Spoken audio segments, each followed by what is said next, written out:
জঙ্গলের মধ্যে কিভাবে থাকবে দেখুন লোকটি। ও সার্ভাইভ করার চেষ্টা করছে, জঙ্গলের মধ্যে সার্ভাইভ করবে। একাই গেছে, যে ক্যামেরাটা লাগানো আছে ওটা ওরই ক্যামেরা, কোনো মানুষজন ধরে নেই, ও একাই গেছে। এবার দেখা যাক কিভাবে ও রাত্রিবেলা শোয়ার ব্যবস্থাটা অন্তত করতে পারে, সেটাই দেখার বিষয় আর কি। টেপের মতো একটা জিনিস লাগিয়ে শক্তপোক্ত করছে জায়গাটিকে, মানে ওর ওয়েটটা তো নিতে হবে। এদের ভয়টাও করে না, মানে আমরা হলে কি করতাম বলেন তো, যেতামই না। এরা একা একা গিয়ে জঙ্গলে রাত কাটায়, খাই দায়, থাকে, আবার পরের দিন চলে আসে। এরা বাঘ সিংহ যদি চলে আসে কি করে বাঁচবে? বাঁচার তো রাস্তা নেই। যাই হোক, কাজ কিন্তু খুব সুন্দর করছে।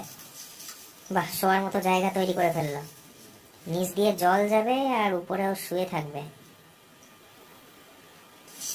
সিস্টেমটা ভালো। এবার আবার কি করছে? এবার কি মশারি টশারি বানাবে নাকি?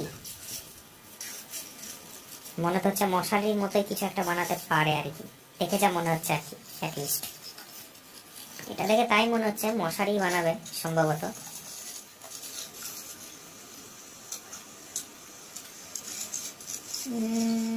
হ্যাঁ হ্যাঁ হ্যাঁ, 100% মশারি বানাবে। কারণ রাত্রিবেলা শুয়ে যদি থাকে, উপর থেকে পোকামাকড় তোর গায়ে পড়ে যেতে পারে, সেখান থেকে আটকানোর জন্য মনে হচ্ছে মশারি বানাচ্ছে এটা। চারিপাশটাও ঘিরে দিচ্ছে, বাহ।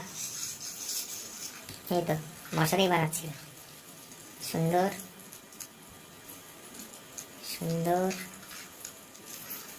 চারিপাশটা সিল করে দিচ্ছে। ও এত পেপারই বা পেলো কোথায়, এত সেলোটেপই বা পেলো কোথায়, কি করে নিয়ে গেল সেলোটেপ?